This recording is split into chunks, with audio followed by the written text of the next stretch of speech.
The first night the empty house across from mine lit up, I saw someone standing in the window who looked exactly like my dead brother. For the last 11 days, I've told myself there had to be one. Lack of sleep, heat exposure, stress from rationing. Something in the water lines, something in the dust, anything that would make more sense than what I know now. But there comes a point when denial starts to sound stupid even inside your own head.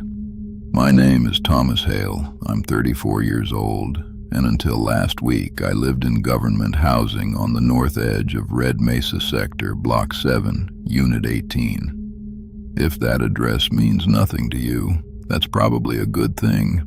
It means you've never had to live in one of the dry zones where the streets are straight, the houses are identical, and every front door has a camera above it pretending to be there for your safety. Out here they don't build towns, they build storage for workers, storage for water, storage for people they don't want asking too many questions. Red Mesa used to be a regular desert town from what I've heard. Then the reservoirs dropped, the private companies moved in, and the state divided everything into sectors: solar fields, pumping stations, housing grids, patrol roads, speaker towers, everything organized, monitored, and stripped down until nothing personal could survive for long. Even the houses looked temporary, like they expected us all to disappear one at a time and didn't want to waste material. Mine was one half of a duplex facing a narrow street with 6 other units on each side. Across from me was Unit 21. Nobody had lived in 21 for over a year. I knew that for a fact because I watched the maintenance crews nail the blackout panels over the windows after the last tenant vanished. That wasn't official language, of course. Officially, she had been transferred inland for stability review.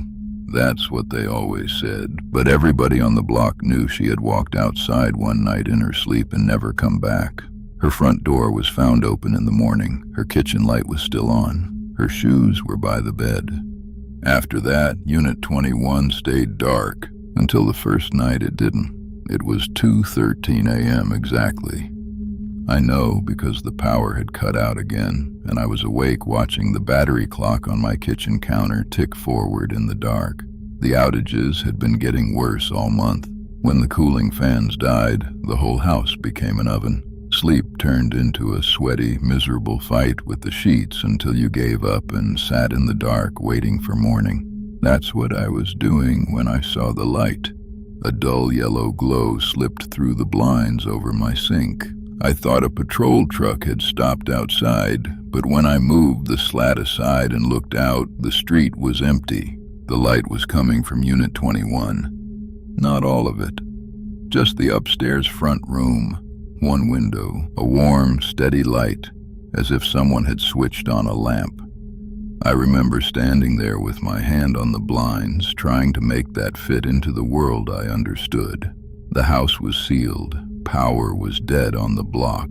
No one lived there. None of that changed the fact that there was light in the window. Then a shape crossed in front of it. A person. Close enough to the glass that I could see the head and shoulders clearly. And even before my brain caught up, something deeper in me had already recognized the outline. My brother Luke. He had been dead for 9 years. Car accident outside Flagstaff. Night rain. Bad road. Instant, they said. But the figure in the upstairs window had his build, his posture, the slight tilt of the head he always had when he was listening to somebody. I nearly said his name out loud before I stopped myself. The figure stood there for maybe 5 seconds. Then the light went out. Not faded, not dimmed. Gone. At 2:14, the entire street was black again. The next morning, I crossed over and checked the front door before my shift, still nailed shut. Blackout panels still in place on the first floor windows, dust thick on the porch, no footprints except mine. I should have let it go, I know that now. But when you live in a place like Red Mesa, nothing new ever happens unless it's bad. So the second anything breaks the pattern, you feel it right away. It sits in your chest all day like a loose wire. I worked pump inspection for Utility Corridor 3, which meant long hours driving between pressure stations out past the Eastern Flats. Most of the job was routine: check valve integrity, log filtration rates, confirm no tampering at the water cages. You could go a whole shift without saying more than 10 words to another human being. That day, I made mistakes. Missed a pressure fluctuation on Station 9, logged the same serial number twice, drove half a mile with my blinker on. My supervisor, Morales, noticed right away and asked if I was sick. I told him I hadn't slept. He laughed without smiling and said, "Nobody sleeps anymore." That should have sounded like a joke. It didn't. When I got home that evening, I found my neighbor Eleanor sitting on her porch in a metal chair, watching Unit 21. Eleanor was one of those women who seemed older than the town around her. Hard face, silver hair cut short, always in long sleeves no matter the heat. She'd lived on the block longer than anyone else and knew every rumor before it became public notice. I asked her if anyone had been inside 21. She didn't look at me. "No, I saw a light in the upstairs room last night." "Still looking at the house," she said. "What time?" I told her. That got her attention. She turned slowly and squinted at me like she was checking whether I was worth lying to. Then she said, "If it happens again, don't wave." I gave a short laugh because I thought she was making fun of me. She wasn't. I asked her what that meant. She stood up, took her chair inside, and shut the door in my face. That night I sat in the kitchen with all the lights off and waited. 1:40, 1:58, 2:07. I remember thinking how ridiculous I felt, a grown man staring through blinds at an empty house. Then the battery clock clicked to 2:13. The upstairs window in Unit 21 lit up. Same yellow glow, same room. This time the figure was already there, standing closer to the glass. My stomach dropped so hard it actually hurt. Not because it looked like Luke now, because it looked more like him than it had before. The face was still dim and a little blurred through the blinds in the street, but I could see enough. Same dark hair, same nose, same long neck, a pale oval of a face tipped toward my house. I don't know why I did it. Reflex, maybe. Shock. I lifted my hand. Just slightly, not even a full wave. The figure in the window smiled. Every part of me went cold. Luke had a crooked smile, one side higher than the other. This one did too. Then it raised its hand and tapped the glass 3 times. The power came back on across the whole street at that exact moment. Porch lights snapped alive. Cooling units kicked in. My kitchen fan started turning overhead. And the upstairs light in Unit 21 was gone. I backed away from the window so fast I knocked the chair over. I did not sleep that night either. The next day I put in a maintenance request on Unit 21 through the sector portal. Not because I expected anything real to happen, but because I wanted a record. If somebody had been squatting in there, the door seals should have shown a breach. If the system was glitching, then fine, let somebody say so officially. By noon, the request came back closed. Reason: no access event detected. Property vacant. Do not resubmit. That last part bothered me. It wasn't normal wording. I showed the message to Morales during lunch. He stared at it for a few seconds, then pushed the screen back toward me. "Forget it," he said. "You ever heard of lights coming on in sealed houses?" He took a drink from his canteen and looked out toward the pump yard. "You want advice?" "No, I want an answer." "Then ask somebody who still thinks answers matter." He got up and walked away. That evening there was a public address announcement over the sector speakers. Residents are reminded to report water theft, structural tampering, and false occupancy sightings. Visual errors may occur during peak heat cycles. False occupancy sightings. I stood in my kitchen listening to that phrase echo down the block. Not unusual activity, not trespassing, false occupancy, like they already knew exactly what I'd seen. At 2:13 that night, the house lit up again. Only now, every upstairs window was glowing. Not bright, just enough to show movement behind all of them. Multiple figures crossing room to room.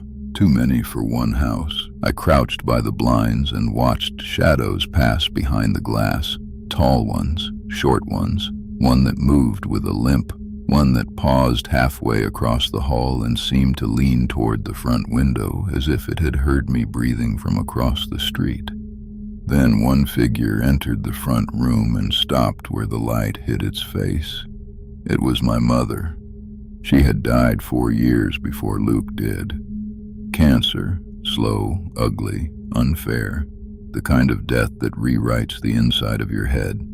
And there she was in the upstairs room of a sealed house in Red Mesa, wearing the same pale hospital gown she'd worn the last week of her life, smiling gently at me through the glass. I bit my own hand to stop from making a sound. Then another figure moved into frame behind her. My father, dead 12 years. Then Luke stepped between them. The three of them stood shoulder to shoulder, looking out at me like a family photo somebody had remembered wrong. My father raised one hand and slowly beckoned me closer.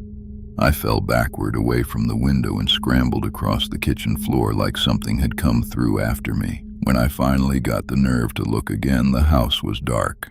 I called sector support. After 14 minutes on hold, a recorded voice informed me that non-emergency perception complaints had to be filed during daylight hours unless accompanied by violence, blood loss, or active fire.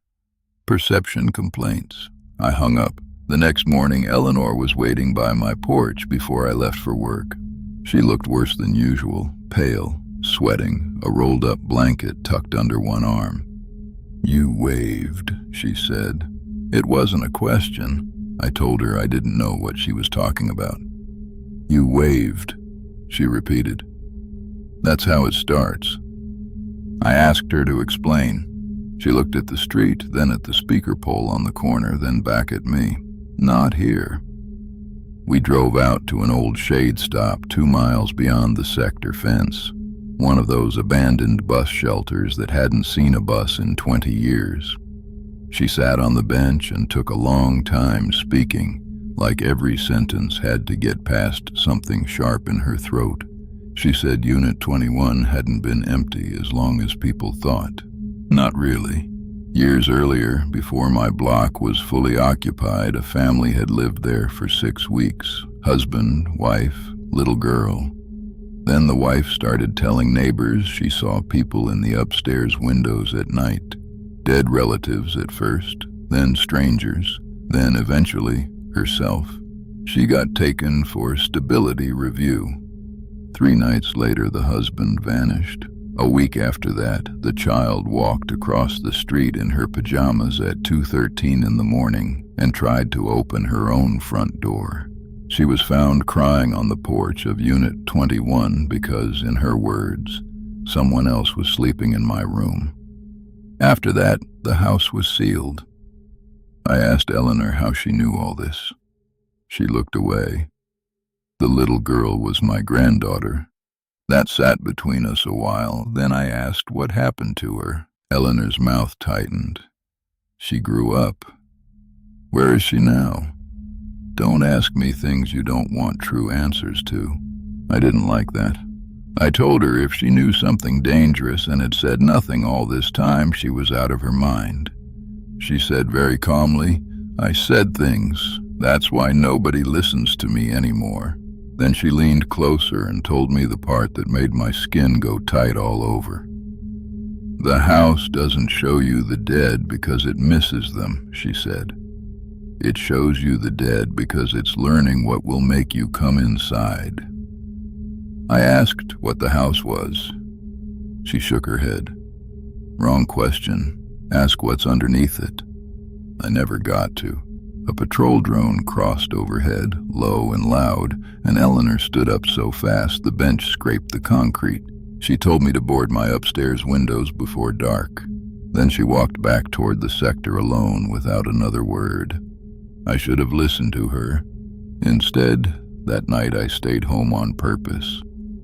I moved the kitchen table against the front door. I took the carving knife from the drawer even though I knew how useless that was.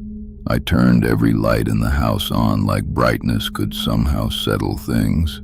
At 2:13, Unit 21 lit up from top to bottom, not just upstairs, every room, and this time my own house answered. The hallway light behind me flicked on and off once. The bathroom faucet started dripping. Then, from upstairs, directly over my bedroom, I heard footsteps. Slow, measured, impossible. I lived alone. I grabbed the knife and went to the bottom of the stairs. Every instinct in my body told me not to climb them. The air felt wrong, heavier than it should, like the whole house had started holding its breath. Another step overhead, then another. Not pacing. Approaching. I forced myself up one stair, then another, knife out in front of me like that meant something. At the top landing, the hall was empty. Bedroom door open, closet shut, bathroom light on.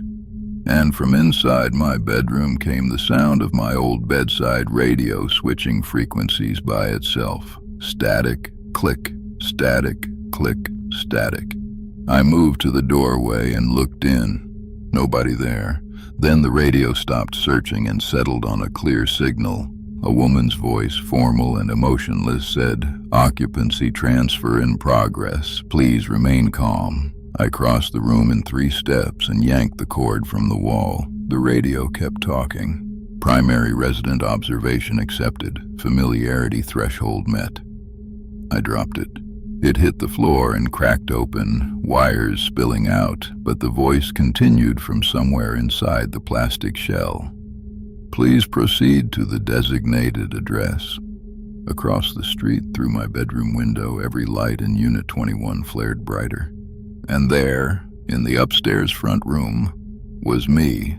No mistake this time. Me, standing in the yellow light, wearing my work shirt, one hand resting against the glass. The thing in the window smiled with my face and lifted 2 fingers in a little salute.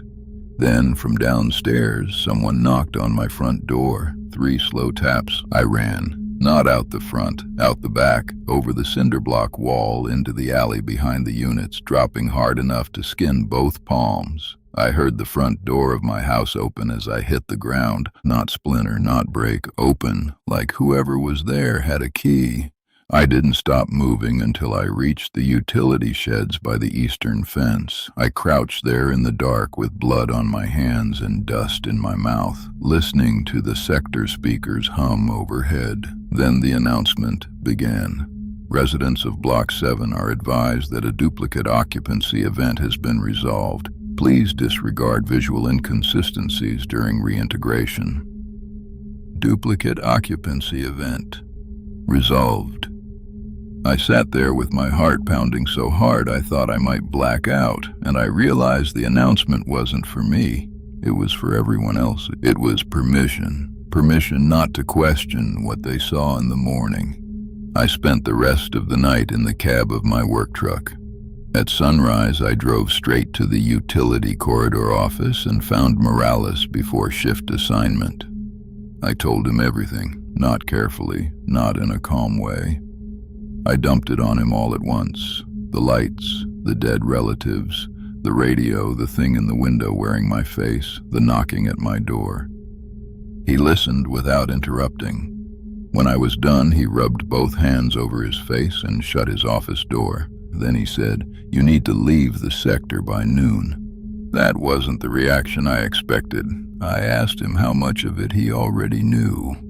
He stared at the blinds over his office window and said, "My wife saw our son in the storage yard 3 years after we buried him." I didn't speak. He went on like he hadn't noticed. Said she followed the boy through a maintenance gate that should have been locked. He found her 3 hours later standing barefoot in an empty filtration trench, smiling at nothing. After that, she stopped sleeping, stopped eating, stopped recognizing him some mornings. A month later, she disappeared from their kitchen while he was in the next room. No broken locks, no blood, no record. Transferred inland for stability review. Same phrase as always. I asked him why he stayed. He laughed once, bitter, because the version of me that left would still have to live somewhere.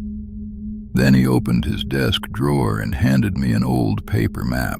Actual paper, soft at the folds, edges stained with sweat. There was a red circle drawn around a spot far west of the sector limits, out near a dry lake bed where no public roads ran anymore. "What is it?" I asked. "A foundation." "That means nothing. It's where the first houses were supposed to go before they moved the block east. They poured the slab, hit something underground, and built over it instead of digging it out." I said, "What did they hit?" Morales looked at me in a way that told me he was tired of being a person who ever asked that question. "Voices," he said. I left work immediately. Back at my unit, my front door was closed. From the outside, everything looked normal. Curtains still, porch cracked, dust where it had always been. Across the street, Unit 21 was dark and sealed again. But as I climbed the steps, I saw fresh footprints on my porch, my boots, my exact tread. One set going in, none coming out. Inside, the house smelled faintly different. Not bad, just wrong, like air freshener sprayed over something stale. The kitchen table had been moved back where it belonged. The broken radio from my bedroom sat on the counter in one neat pile of plastic pieces. And on the bathroom mirror, written in the steam that should not have been there, were 4 words. "You took too long." I packed a bag in under 5 minutes. Water, flashlight, truck keys, 2 protein bars, first aid kit, the revolver my father left me that I'd never fired outside a range. I was about to leave when I heard movement upstairs. Not footsteps, breathing. Slow, patient breathing from my bedroom. I did not look. I walked out the front door, got in the truck, and drove west. The desert outside Red Mesa is the kind that tricks you about distance. Everything looks close until you try to reach it. Low scrub, white dirt, heat shimmer, dry ridges in the distance that never seem to get bigger. By the time I hit the old access road on Morales's map, the sun was going down and the sky had gone copper at the edges. I kept checking the rearview mirror. Twice I thought I saw headlights behind me where there should have been none. Both times they disappeared when I blinked. The foundation was exactly where the map said it would be. A square of cracked concrete half swallowed by sand, with rusted rebar sticking up like broken teeth. Around it, buried cable markers and the splintered remains of survey stakes.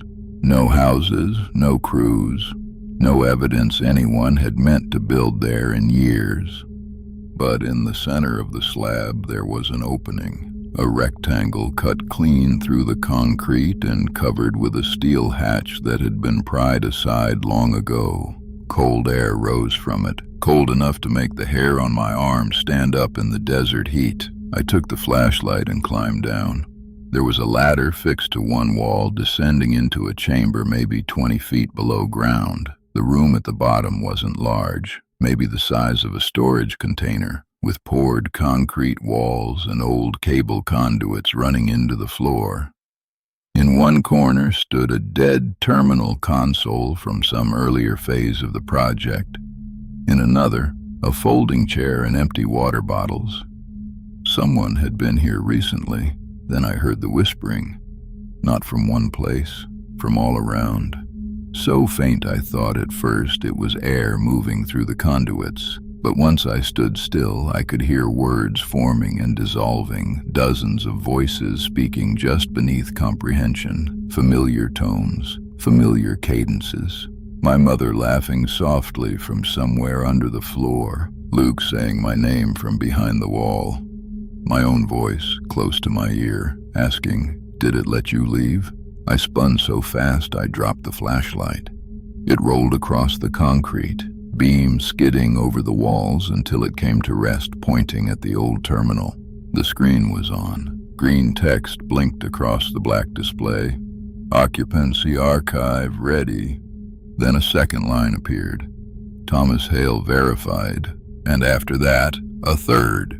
Return copy active.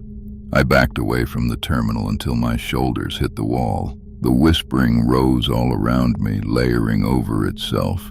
Not random, not haunting, busy, as if the chamber were full of people just outside sight, all talking softly while they worked. A light appeared overhead. For a second I thought the hatch had opened, but the light was too warm, too square.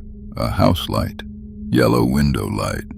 The exact same glow from Unit 21.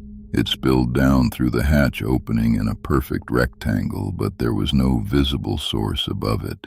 Just the color hanging there in the air like a doorway, and a shadow crossed through it. My shadow. Then my voice floated down from above. "Tom." I went completely still. That voice was perfect, tired, human, slightly hoarse. "Tom, you can come home now." Another voice joined it, Luke's. "Come on, Tommy. You already know it's me." I covered my ears, and it didn't help. The whispering in the room had changed. Every voice now carried the same tone, the same patient persuasion, like all of them had agreed to become one thing.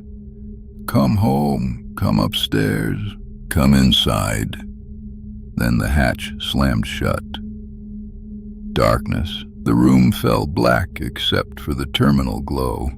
I heard movement on the ladder, someone climbing down, slowly, one rung at a time. I drew the revolver with hands that barely worked and aimed it at the sound.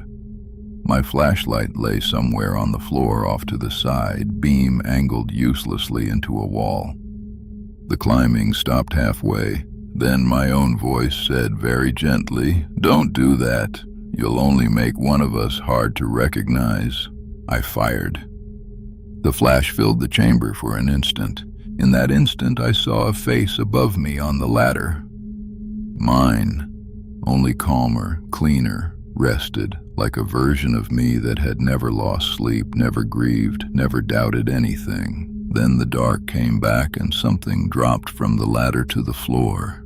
Not far away, closer than I wanted.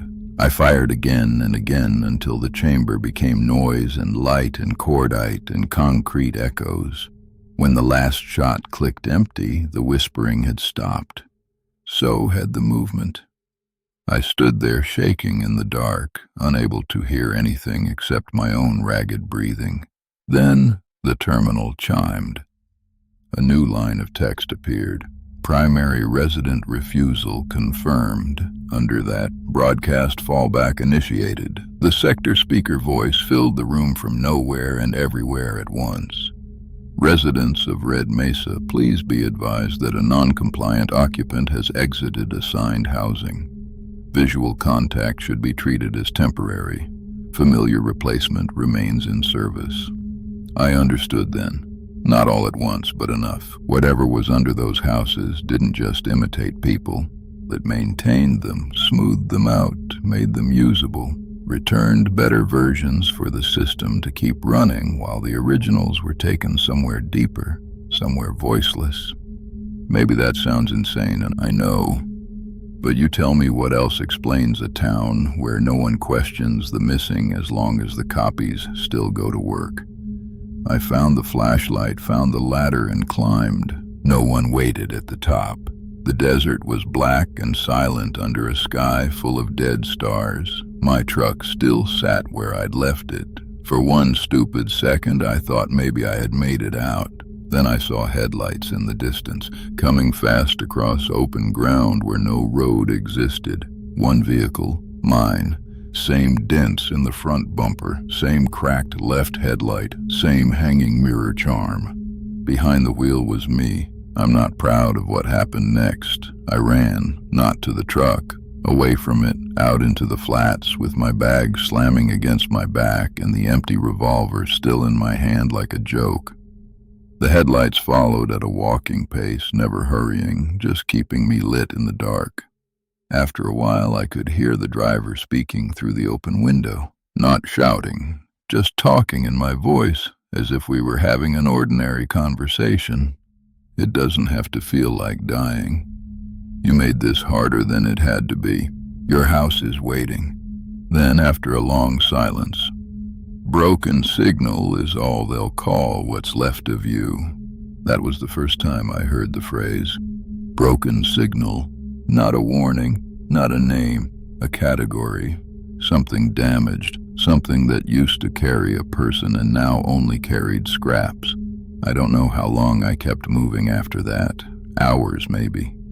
I found this old service shed just before dawn and barricaded the door with shelving.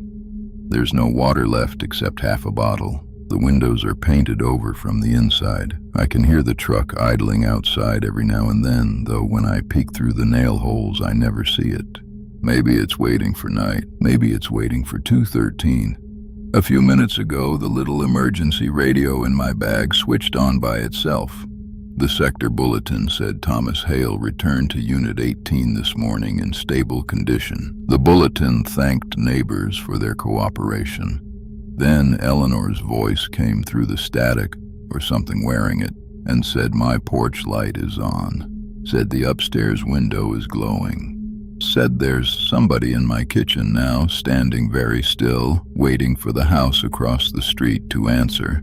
It's almost dark, and outside this shed, I just heard 3 slow knocks.